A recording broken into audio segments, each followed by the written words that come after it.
Diusir dari resepsi pernikahan suamiku. Dan selingkuhannya, kubuat mereka menyesal seumur hidup dan kubuat jatuh miskin. Namaku Indah. Aku adalah seorang ibu berusia 35 tahun. Dengan satu putri kecil bernama Rara, yang kini berusia 7 tahun. Hidupku selama ini terasa biasa saja. Sebuah perpaduan antara rasa syukur dan lelah yang datang dari rutinitas, harian sebagai seorang istri dan ibu rumah tangga. Aku menikah dengan Arya 8 tahun lalu, di saat aku masih begitu muda dan penuh mimpi. Saat itu, Arya adalah sosok yang sempurna di mataku, cerdas, ambisius, dan tampaknya begitu mencintaiku. Tapi akhir-akhir ini, hubungan kami mulai renggang. Arya sering pulang larut malam, atau bahkan tidak sama sekali selama beberapa hari. Awalnya, aku mengira ia hanya sibuk bekerja. Ia memang sedang mendaki karir di sebuah perusahaan swasta besar. Namun, ada sesuatu yang terasa janggal. Telepon yang seringkali tidak diangkat, pesan-pesan singkat yang dingin, dan tatapannya yang kosong ketika kami bertemu di meja makan, membuatku merasa bahwa sesuatu yang buruk sedang terjadi. Semua keraguan itu akhirnya terjawab pada suatu sore, yang cerah, ketika aku membuka kotak surat di depan rumah kami. Di dalamnya, aku menemukan sebuah undangan pernikahan, tetapi bukan untuk acara teman atau saudara seperti biasanya. Nama yang tertulis di kartu itu membuat tubuhku langsung membeku. Arya Pratama and Lisa Mariana. Tidak ada kata-kata yang bisa menggambarkan apa yang aku rasakan saat itu. Dunia seolah runtuh di bawah kakiku. Pikiran-pikiran liar mulai berkecamuk di benakku. Apakah ini hanya lelucon? Apakah Arya benar-benar sudah gila? Aku mencoba menenangkan diri. Mungkin ini kesalahpahaman, pikirku. Mungkin Arya punya nama kembaran atau... entahlah, apapun alasannya. Aku harus mendapatkan penjelasan langsung darinya. Malam itu, aku menunggunya pulang hingga larut. Ketika ia akhirnya masuk melalui pintu depan, wajahnya langsung berubah tegang ketika melihat ekspresiku. Tanpa basa-basi, aku menyodorkan undangan itu ke arahnya. "Arya, apa maksud semua ini?" Tanyaku, suaraku bergetar meskipun aku berusaha keras untuk tetap tenang. Ia mengambil undangan itu dengan ragu-ragu, lalu duduk di sofa. Untuk beberapa detik, ia hanya diam, seolah mencari cara untuk menjelaskan hal yang tak bisa dijelaskan. Akhirnya, ia berkata pelan, "Indah, aku sudah lama ingin bicara tentang ini. Aku mencintai Lisa." Kalimat itu seperti pisau yang menusuk langsung ke jantungku. Aku merasa napasku tersengal-sengal, tapi aku tidak bisa berkata apa-apa. Mataku berkaca-kaca. Namun aku berusaha menahan air mata agar tidak jatuh di depannya. "Berapa lama?" tanyaku. Suaraku nyaris tak terdengar. "Setahun," jawabnya dengan nada bersalah. Kami saling mencintai." Hatiku remuk redam. Setahun. Selama setahun terakhir, dia telah hidup dalam kebohongan, tidur di ranjang yang sama denganku, berpura-pura menjadi suami yang baik, padahal hatinya telah berada di tempat lain. Aku tidak bisa memproses semuanya.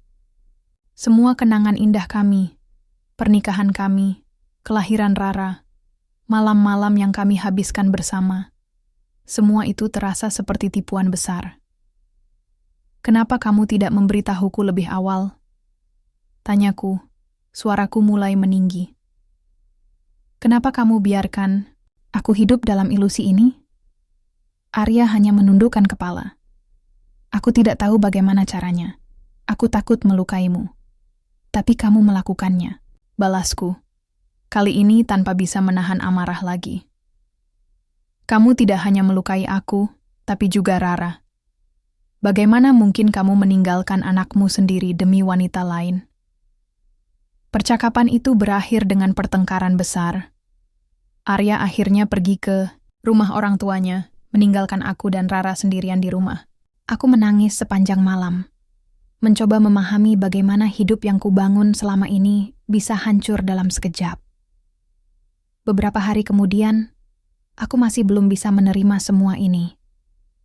Di tengah kebingunganku, aku memutuskan untuk melakukan sesuatu yang mungkin bodoh datang ke resepsi pernikahan mereka. Aku ingin melihat wajah Arya melihat apakah dia benar-benar bahagia dengan pilihannya. Jika ya, mungkin aku bisa melepaskannya sepenuhnya. Jika tidak, mungkin ada kesempatan bagiku untuk memperbaiki segalanya. Hari itu, aku memilih gaun sederhana dan pergi ke gedung resepsi dengan hati yang penuh campuran rasa sakit dan harapan. Namun, apa yang terjadi di sana justru menjadi puncak penghinaan bagiku. Begitu aku memasuki ruangan, pandangan para tamu langsung tertuju padaku. Beberapa orang berbisik-bisik, dan aku bisa merasakan tatapan mereka yang penuh belas kasihan. Arya dan Lisa sedang berdiri di pelaminan, tampak begitu bahagia. Ketika Arya melihatku, ekspresinya berubah menjadi dingin. Seorang wanita paruh baya yang tampaknya anggota keluarga Lisa mendekatiku dengan wajah marah. "Bu Indah, apa yang Anda lakukan di sini?" Tanyanya dengan nada tinggi. "Ini hari bahagia bagi Lisa dan Arya. Jangan coba-coba merusaknya." Aku mencoba menjelaskan, tapi suaraku tercekat. Wanita itu kemudian memanggil satpam, dan aku secara paksa diusir dari gedung. Aku berdiri di luar, menangis terseduh-seduh, merasa dipermalukan di depan umum oleh orang-orang yang bahkan tidak kukenal. Saat itulah aku menyadari bahwa hidupku tak akan pernah sama lagi. Arya telah memilih jalannya, dan aku harus memilih jalanku sendiri. Dengan hati yang hancur, aku berjanji pada diri sendiri bahwa aku tidak akan membiarkan mereka menang. Aku akan bangkit, lebih kuat dari sebelumnya, dan membuat mereka menyesal atas apa yang telah mereka lakukan padaku. Malam setelah insiden memalukan di resepsi pernikahan itu, aku pulang ke rumah dengan hati yang hancur dan tubuh yang lelah. Rara, putri kecilku, masih terlelap di kamarnya ketika aku masuk. Aku berusaha menenangkan diri sebelum menghadapinya. Besok pagi, aku tahu aku harus tetap tegar demi dia. Namun, saat duduk sendirian di ruang tamu dalam kegelapan, air mataku kembali jatuh tanpa bisa kucegah. Bagaimana mungkin Arya melakukan ini padaku? Padanya?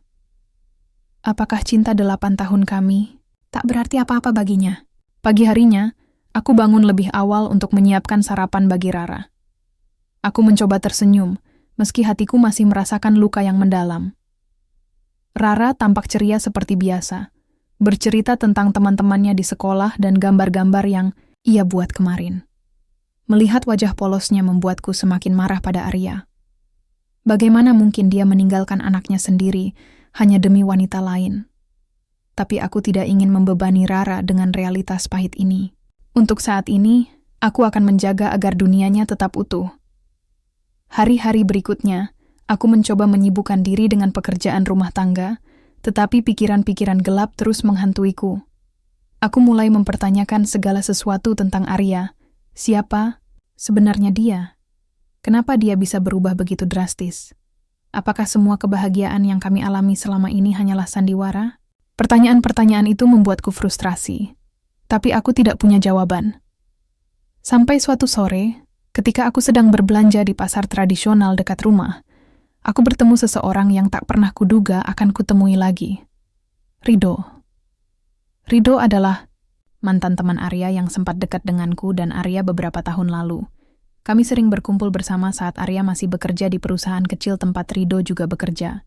Namun hubungan mereka menjadi renggang setelah Arya dipromosikan dan pindah ke perusahaan besar, meninggalkan Rido begitu saja tanpa kabar. "Indah?" panggil Rido ketika melihatku di antara kerumunan pembeli. Suaranya terdengar familiar, namun ada nada waspada dalam intonasinya. Aku menoleh dan langsung mengenali wajahnya. "Rido? Astaga, sudah lama sekali kita tidak bertemu," kataku, mencoba tersenyum meski hatiku masih rapuh. Kami berbincang singkat tentang hal-hal ringan, pekerjaan, kehidupan dan kenangan lama. Rido sepertinya menyadari bahwa ada sesuatu yang salah denganku. Ketika aku sedikit lengah, ia bertanya pelan, "Bagaimana kabarmu, Indah? Kudengar, ada kabar buruk soal Arya?" Kalimat itu membuatku membeku. Jadi, kabar pengkhianatan Arya sudah menyebar luas. Aku menunduk, tidak tahu harus menjawab apa. Rido, yang tampaknya peka terhadap suasana hatiku, menepuk bahuku pelan. Maaf kalau aku terlalu lancang. Kalau kamu butuh bicara, aku selalu ada. Ucapannya membuatku merasa sedikit lega. Aku memberinya nomor teleponku, dan kami berpisah setelah berjanji untuk bertemu lagi di lain waktu. Beberapa hari kemudian, Rido datang ke rumahku. Ia membawa beberapa camilan dan minuman ringan, seolah ingin membuat pertemuan ini terasa lebih santai. Setelah menawarkan makanan kepada Rara, yang sedang asyik bermain di ruang tengah, kami duduk berdua di teras belakang rumah. Jadi, apa yang terjadi sebenarnya? Tanyanya dengan nada lembut. Aku menarik napas dalam-dalam sebelum mulai, menceritakan semuanya tentang perubahan sikap Arya, pengkhianatannya, undangan pernikahan, hingga insiden memalukan di resepsi. Semua keluar begitu saja, seperti bendungan yang akhirnya jebol. Rido mendengarkanku dengan penuh perhatian, tanpa menyela atau memberikan komentar sampai aku selesai. Setelah beberapa saat, Rido menghela napas panjang. Indah, aku tidak tahu harus berkata apa. Yang jelas aku tahu pasti Arya bukan orang baik seperti yang kamu pikirkan. Aku menatapnya dengan heran. Apa maksudmu? Dia ragu-ragu sejenak sebelum melanjutkan. Dulu Arya dan aku cukup dekat. Kami bekerja bersama di proyek yang sama. Tapi ketika ia mendapat promosi dan pindah ke perusahaan baru, ia mulai berubah. Dia mulai menggunakan orang-orang di sekitarnya untuk keuntungan pribadinya. Bahkan, Rido berhenti sejenak, seolah mencari kata-kata yang tepat. Arya pernah mencuri ide bisnisku. Ide itu seharusnya menjadi milikku. Tapi dia mengambilnya dan mempresentasikannya kepada atasan barunya sebagai idenya sendiri. Itu adalah awal dari karier suksesnya. Aku terkejut mendengar pengakuan itu. Selama ini, aku menganggap Arya sebagai sosok ambisius yang pantas mendapatkan kesuksesannya. Ternyata, ada sisi gelap dalam dirinya yang belum pernah kulihat. Apalagi yang kamu tahu tentang dia? Tanyaku, penasaran dan sedikit takut dengan jawabannya. Rido menghela napas lagi. Aku tidak yakin apakah ini benar-benar penting, tapi Arya memiliki masalah keuangan yang cukup besar sebelum menikahi Lisa. Aku mendengar dari teman-teman lamanya bahwa dia telah melakukan investasi bodong yang gagal total. Rumornya, dia menikahi Lisa karena keluarganya memiliki aset properti besar. Mereka mungkin bisa menutupi utang-utangnya dengan uang dari keluarga Lisa. Kabar ini membuatku merasa seperti disambar petir. Jadi, Arya menikahi Lisa bukan karena cinta, melainkan demi uang. Betapa rendahnya dia. Hatiku campur aduk antara kemarahan, kekecewaan, dan rasa malu atas semua kebodohanku selama ini. Aku telah hidup 8 tahun dengan pria yang ternyata hanya memanfaatkanku. Namun di tengah semua rasa sakit ini, ada satu hal yang mulai terlintas di benakku, balas dendam. Aku tidak bisa membiarkan Arya lolos begitu saja dari semua kejahatannya. Tapi aku juga sadar bahwa aku tidak bisa melakukannya sendirian. Rido tampaknya menyadari pergulatan batin yang sedang kualami. Indah, katanya dengan nada serius.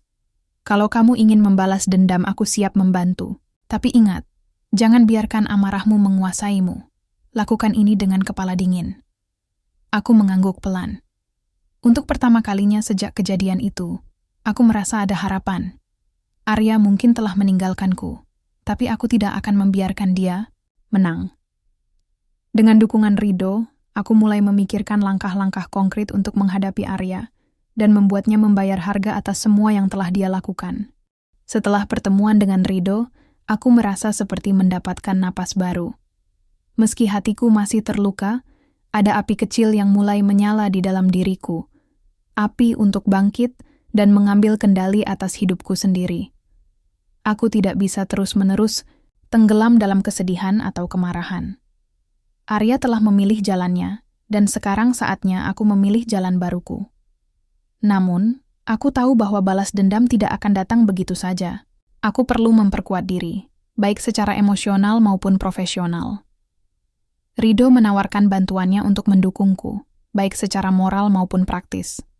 Dia memberiku beberapa ide tentang bagaimana aku bisa memulai kembali hidup tanpa bergantung pada Arya. Salah satunya adalah melanjutkan pendidikan online dalam bidang desain grafis, sesuatu yang selama ini menjadi impianku tapi tertunda karena tanggung jawab rumah tangga. Aku ingat betapa aku dulu sangat menikmati menggambar dan mendesain ketika kuliah dulu. Namun, setelah menikah, semua itu tergantikan oleh rutinitas sebagai ibu rumah tangga. Aku tahu ini mungkin terdengar berat, tapi kamu punya bakat, Indah, kata Rido suatu sore ketika kami bertemu lagi. Aku kenal beberapa orang yang bekerja di industri kreatif. Mereka pasti bisa membantu kalau kamu mau serius.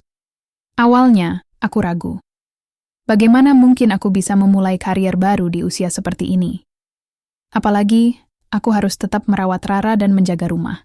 Tapi Rido meyakinkanku bahwa aku bisa melakukannya sedikit demi sedikit. Kamu tidak harus langsung jadi ahli, Indah. Mulailah dari hal-hal kecil. Yang penting, kamu mencoba. Akhirnya, aku memutuskan untuk mendaftar di kursus desain grafis online. Setiap malam setelah Rara tidur, aku menghabiskan waktu beberapa jam belajar menggunakan software-software desain populer seperti Adobe Photoshop dan Illustrator. Awalnya, rasanya sulit sekali. Aku sering frustrasi karena banyak hal yang tidak ku mengerti. Tapi semakin lama, aku mulai menemukan ritme dan kebahagiaan dalam proses belajar ini. Melihat hasil desainku sendiri, membuatku merasa seperti mendapatkan potongan diriku yang hilang selama ini. Beberapa minggu kemudian, Rido membantuku mendapatkan proyek kecil-kecilan dari temannya yang memiliki perusahaan branding lokal. Proyek pertamaku adalah mendesain logo untuk sebuah kafe kecil di pinggir kota. Aku gugup bukan main saat menerima pekerjaan ini. Bagaimana jika hasilnya buruk? Bagaimana jika klien tidak puas? Tapi Rido terus mendukungku. Jangan takut gagal, Indah. Anggap saja ini latihan. Kamu pasti bisa. Selama beberapa hari, aku bekerja keras untuk menyelesaikan desain tersebut. Aku mencari inspirasi di internet, mempelajari tren desain terkini, dan berkonsultasi dengan Rido ketika aku merasa buntu. Akhirnya, aku berhasil menyelesaikan desain yang cukup sederhana namun elegan. Ketika aku mengirimkannya kepada klien, aku hampir tidak bisa tidur menunggu respon mereka. Hari berikutnya, klien membalas emailku dengan pujian. Desainnya luar biasa. Kami sangat suka dengan konsep dan warna-warnanya. Mereka bahkan meminta revisi kecil yang bisa aku kerjakan dengan mudah. Ketika akhirnya aku mendapatkan bayaran pertamaku sebagai desainer grafis, aku hampir menangis. Ini bukan hanya soal uang. Ini adalah validasi bahwa aku bisa melakukan sesuatu yang bermakna tanpa bergantung pada Arya. Namun, transformasi ini tidak hanya tentang karier. Ada perubahan besar yang juga terjadi dalam diriku secara pribadi.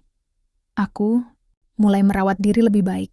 Aku memotong rambutku, membeli pakaian baru, dan bahkan mulai berolahraga ringan di pagi hari.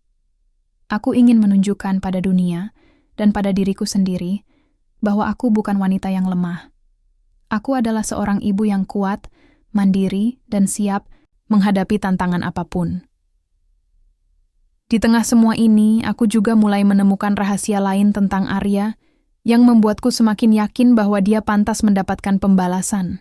Suatu malam, ketika aku sedang membersihkan mobil Rido yang dipinjamnya untuk menjemputku, aku menemukan flash disk kecil di bawah kursi. Aku tidak tahu milik siapa flash disk itu, tapi karena penasaran, aku memutuskan untuk membukanya di laptopku. Isinya adalah dokumen-dokumen bisnis Arya, laporan pajak, rekening bank, dan beberapa email penting. Aku mulai membaca isi dokumen-dokumen tersebut satu persatu. Betapa terkejutnya aku ketika menemukan bahwa Arya ternyata telah melakukan penipuan pajak berskala besar. Ia memalsukan laporan keuangan perusahaannya untuk menghindari pembayaran pajak yang seharusnya ia bayar. Bahkan lebih buruk lagi, ia menggunakan uang hasil korupsi untuk membeli rumah mewah yang kini ia tinggali bersama Lisa. Semua ini dilakukan tanpa sepengetahuanku selama bertahun-tahun. Dokumen-dokumen ini adalah senjata ampuh. Dengan informasi ini, aku bisa melaporkan Arya kepada pihak berwajib dan menghancurkan reputasinya. Namun, aku juga sadar bahwa aku tidak bisa langsung bertindak gegabah. Aku membutuhkan strategi yang cerdas dan matang agar balas dendamku tidak hanya berhasil, tapi juga memberikan pelajaran bagi Arya. Aku memutuskan untuk tidak memberitahu Rido tentang penemuan ini dulu. Aku ingin memikirkan langkah-langkah berikutnya dengan kepala dingin. Sementara itu, aku terus fokus pada perkembangan karier baruku. Rido, yang tampaknya semakin dekat denganku, terus memberikan dukungan penuh. Ia bahkan membantuku mendapatkan proyek-proyek baru yang lebih besar dari perusahaan lain. Aku mulai merasa bahwa ada harapan baru dalam hidup ini, bukan hanya untuk membalas dendam, tapi juga untuk membangun kehidupan yang lebih baik bagi Rara dan diriku sendiri. Namun, di balik semua keberhasilan ini, ada satu pertanyaan yang terus mengganggu pikiranku. Apakah aku benar-benar bisa memaafkan Arya? Atau apakah balas dendam ini hanya akan membuatku semakin tenggelam dalam amarah? Aku tidak pernah membayangkan bahwa balas dendam bisa terasa begitu strategis. Setelah menemukan dokumen-dokumen rahasia Arya di flash disk itu, aku menyadari bahwa ini adalah kesempatan emas untuk membuatnya membayar atas segala kebohongan dan pengkhianatannya. Namun, aku tahu bahwa aku tidak bisa melakukannya dengan cara yang gegabah atau frontal. Aku harus bermain cerdas, menggunakan informasi ini sebagai alat untuk menghancurkan hidup Arya secara perlahan-lahan, tanpa meninggalkan jejak yang bisa kembali padaku. Pertama-tama, aku memutuskan untuk tidak melaporkan Arya langsung kepada pihak berwajib. Aku tahu, jika aku melakukannya sekarang, dia mungkin akan mencoba menutupi semua jejaknya, atau bahkan menyeret namaku ke dalam masalah. Lagi pula, aku ingin dia merasakan ketakutan dan kepanikan. Sebelum semuanya runtuh di bawah kakinya, aku ingin dia menyadari bahwa apa yang ia lakukan selama ini, menipu pajak, korupsi, menikahi Lisa demi uang, akan membawanya menuju kehancuran total. Setelah memikirkan matang-mati, aku memutuskan untuk menggunakan dokumen-dokumen itu sebagai senjata psikologis. Aku mulai memilih beberapa bagian penting dari dokumen tersebut, laporan pajak palsu, email-email rahasia, dan bukti transfer uang ilegal, lalu mengirimkannya kepada Arya dan Lisa melalui email anonim. Aku menggunakan akun email sementara yang tidak terlacak dan menulis pesan singkat di subjek email.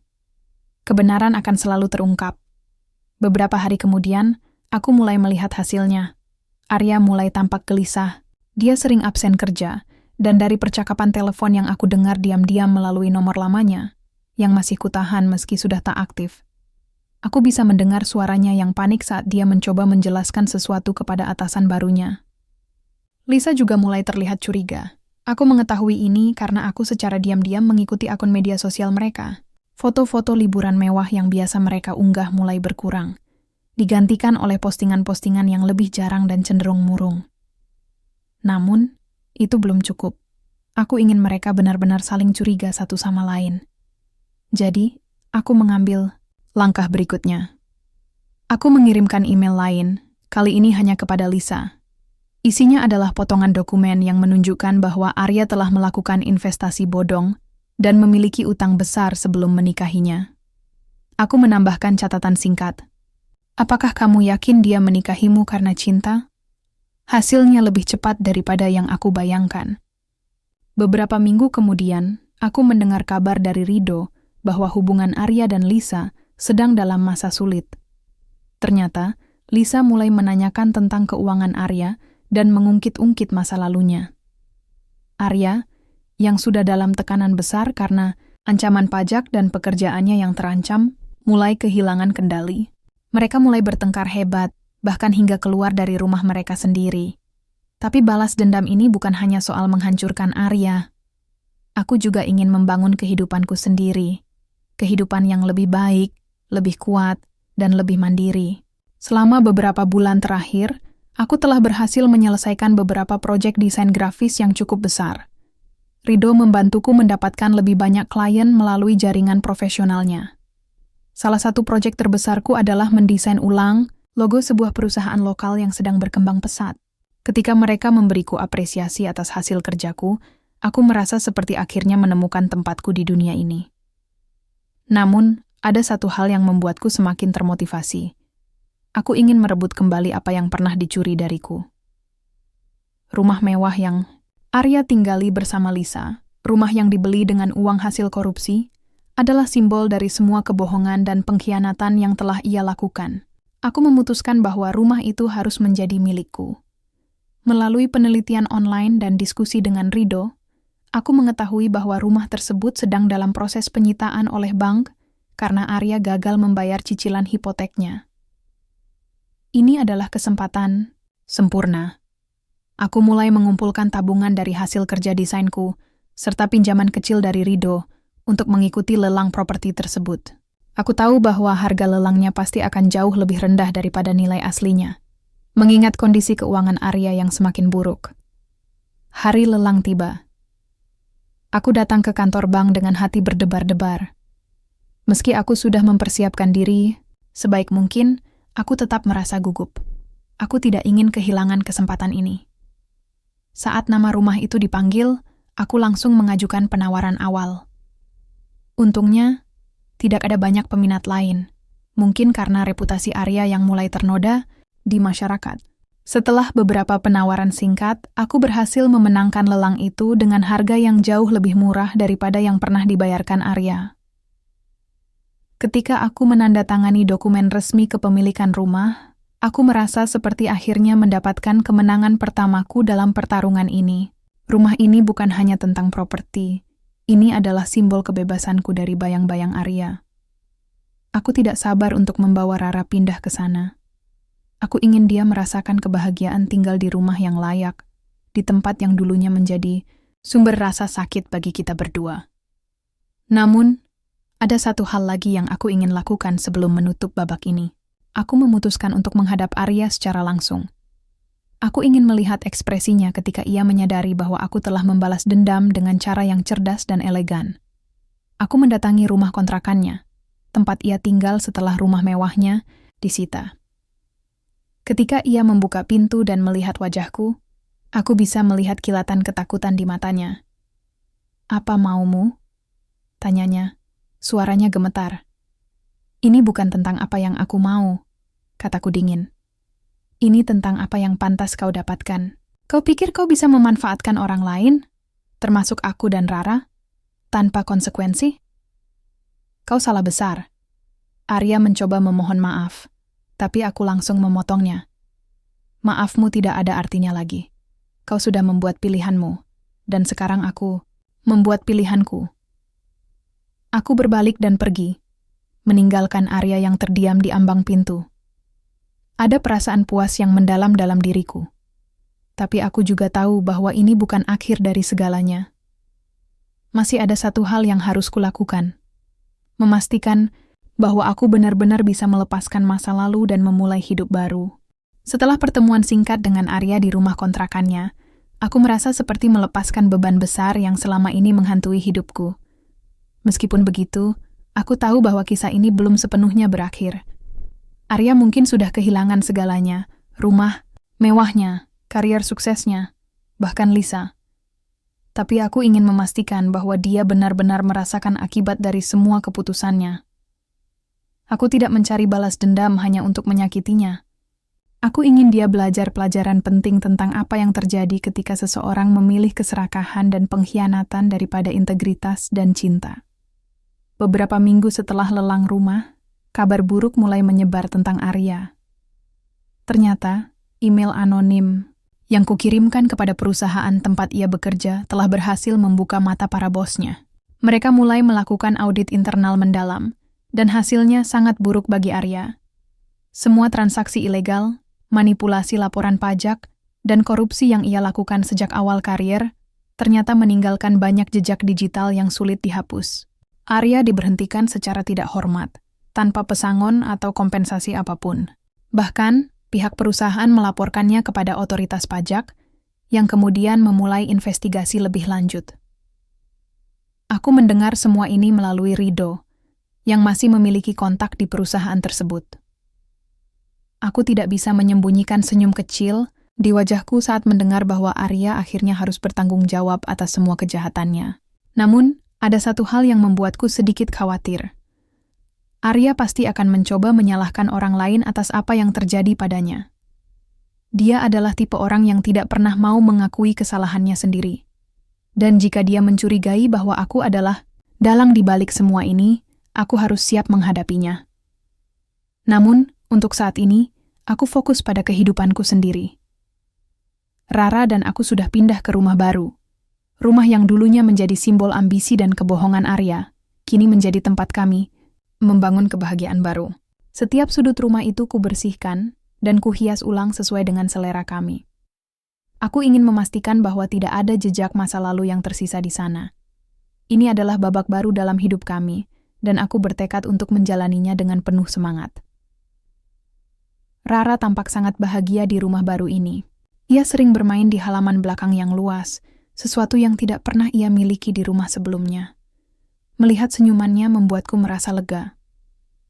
Aku tahu bahwa meskipun Arya telah meninggalkan kami, aku masih bisa memberikan kehidupan yang layak bagi putriku. Itu adalah prioritas utamaku. Sementara itu, aku juga terus berkembang dalam karier baruku sebagai desainer grafis. Proyek-proyek yang datang semakin besar dan menantang, membuatku semakin percaya diri dengan kemampuanku. Rido tetap menjadi pendukung setia, membantu memperluas jaringan profesionalku, dan memberi saran ketika aku membutuhkan pandangan objektif. Ada momen-momen tertentu ketika aku merasakan chemistry aneh di antara kami, tapi aku memilih untuk tidak memikirkannya dulu. Saat ini, aku hanya ingin fokus pada pekerjaan dan kebahagiaan Rara. Namun, ada satu hari ketika segalanya berubah. Arya tiba-tiba muncul di depan pintu rumahku. Awalnya, aku ragu untuk membukakan pintu. Aku tidak ingin Rara melihat ayahnya dalam kondisi seperti ini. Tapi aku tahu bahwa aku tidak bisa terus menghindarinya. Jadi, aku membuka pintu dan menatapnya dengan dingin. "Apa yang kamu inginkan?" tanyaku, nada suaraku tajam. Arya tampak jauh lebih tua dari terakhir kali aku melihatnya. Wajahnya pucat, rambutnya acak-acakan, dan pakaiannya lusuh. Dia terlihat seperti bayangan dari dirinya yang dulu. Pria ambisius yang selalu ingin terlihat sempurna di mata dunia. Sekarang, dia hanyalah seorang pria yang telah kehilangan segalanya. "Indah, aku minta maaf," katanya dengan suara serak. "Aku tahu aku sudah salah. Aku meninggalkanmu dan Rara demi uang, demi status. Tapi aku tidak pernah benar-benar bahagia."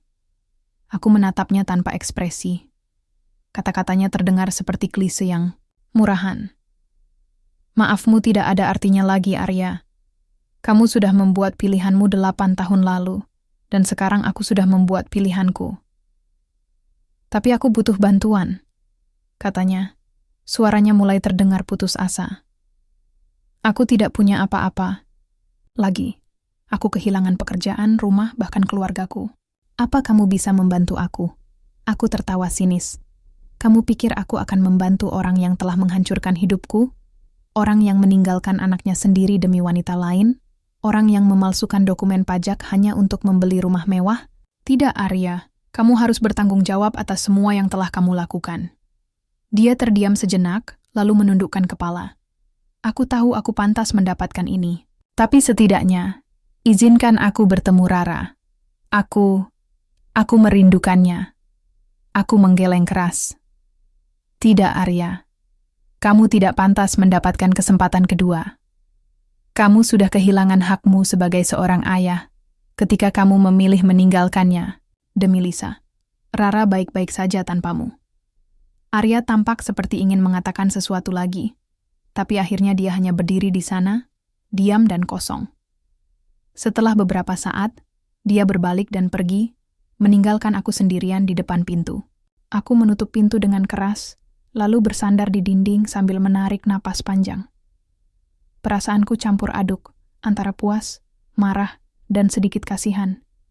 Tapi aku tahu bahwa aku telah membuat keputusan yang tepat. Beberapa hari kemudian, aku mendengar kabar bahwa Arya akhirnya ditangkap oleh pihak berwajib karena kasus korupsi dan penipuan pajak. Penyelidikan yang dilakukan oleh perusahaannya ternyata mengungkap lebih banyak kejahatan yang ia lakukan selama bertahun-tahun. Media lokal mulai memberitakan skandal tersebut, dan nama Arya menjadi bahan pembicaraan di mana-mana. Tapi aku tidak peduli. Bagiku, ini adalah akhir dari cerita kami. Aku tidak pernah membayangkan bahwa aku akan merasa selega ini. Setelah semua yang terjadi, pengkhianatan Arya, pengusiran dari resepsi pernikahannya, balas dendam yang kubangun dengan hati-hati, hingga kehancuran total yang ia alami, aku akhirnya bisa bernapas lega. Ini adalah babak baru dalam hidupku, bukan hanya sebagai seorang ibu atau mantan istri, tetapi sebagai wanita mandiri yang telah menemukan jati dirinya kembali. Hidupku kini berbeda jauh dari apa yang pernah kujalani 8 tahun lalu ketika aku pertama kali menikah dengan Arya. Saat itu, aku adalah seorang wanita muda penuh mimpi yang percaya bahwa cinta bisa mengatasi segalanya. Sekarang aku adalah seorang ibu tunggal yang kuat, desainer grafis profesional, dan pemilik rumah besar yang dulunya menjadi simbol keserakahan Arya. Aku telah merebut kembali kendali atas hidupku, dan aku tidak akan membiarkan siapapun mengambilnya dariku lagi. Rara tumbuh menjadi anak yang ceria dan penuh semangat. Ia tidak pernah bertanya tentang Arya, meskipun kadang-kadang aku melihat rasa penasarannya ketika melihat teman-temannya bercerita tentang ayah mereka. Aku memilih untuk tidak memberitahunya tentang apa yang terjadi pada Arya. Setidaknya, tidak untuk saat ini. Bagiku, Rara tidak perlu tahu betapa buruknya ayahnya dulu. Yang penting bagiku adalah memastikan bahwa ia tumbuh dalam lingkungan yang penuh kasih sayang dan dukungan. Kehidupan sosialku juga mulai berubah. Sejak aku mulai bekerja sebagai desainer grafis, aku bertemu banyak orang baru, klien, kolega, bahkan beberapa teman dekat yang benar-benar peduli padaku. Salah satu dari mereka adalah Rido. Selama beberapa bulan terakhir, hubunganku dengannya semakin dekat.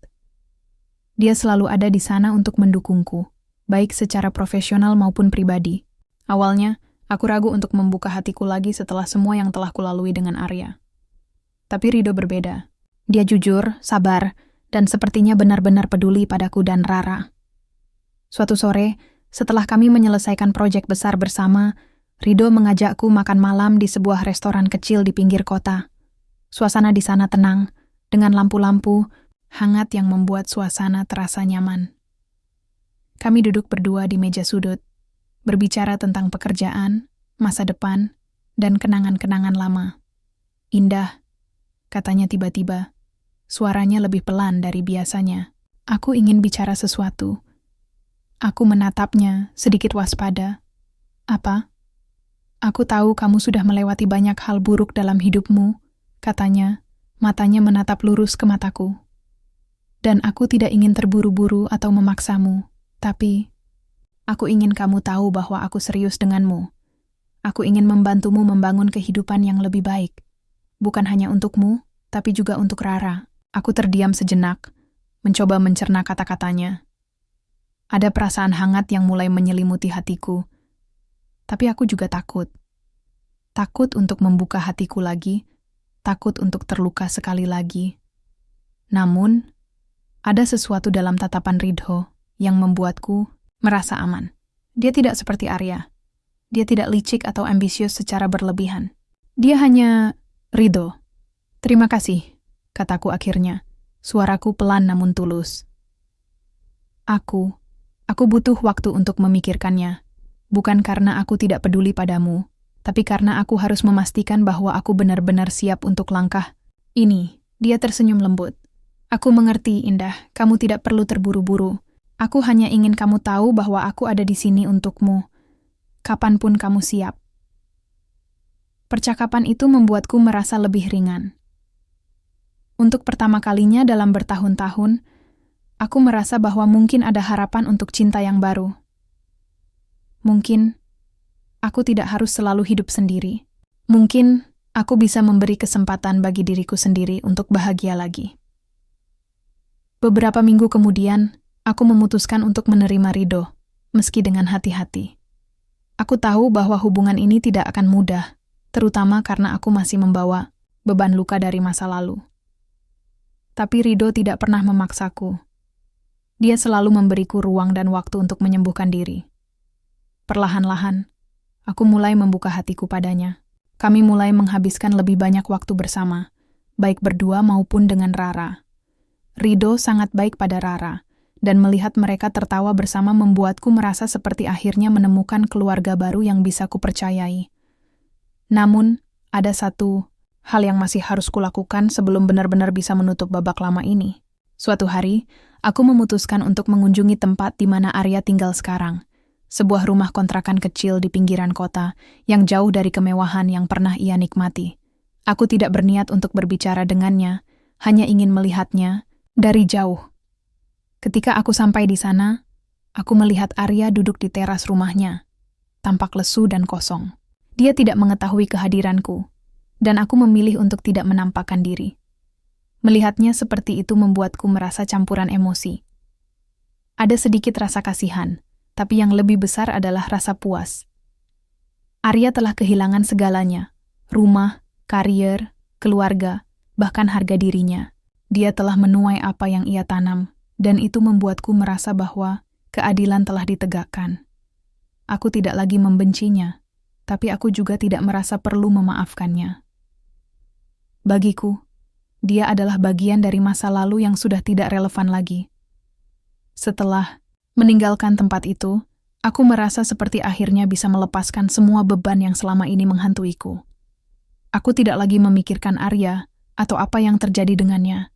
Aku fokus pada masa depan, pada Rara, pada karier baruku, dan pada hubunganku dengan Rido. Beberapa bulan kemudian, aku dan Rido memutuskan untuk tinggal bersama.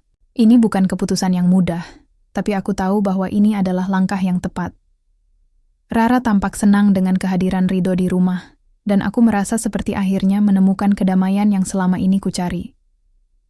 Kami merayakan ulang tahun Rara di halaman belakang rumah kami, dengan dekorasi sederhana namun penuh cinta. Rido membantu memasak, Rara tertawa riang, dan aku merasa seperti akhirnya menemukan kebahagiaan sejatiku. Di akhir hari itu, ketika Rara sudah tidur dan aku duduk di teras bersama Rido, aku merenung tentang semua yang telah terjadi. Dari seorang wanita yang diusir dari resepsi pernikahan, suaminya sendiri hingga menjadi wanita mandiri yang kuat dan bahagia, perjalananku tidak mudah. Tapi aku tahu bahwa semua penderitaan itu telah membawaku ke tempat yang lebih baik. Tempat di mana aku bisa mencintai diriku sendiri, anakku, dan orang-orang yang benar-benar peduli padaku.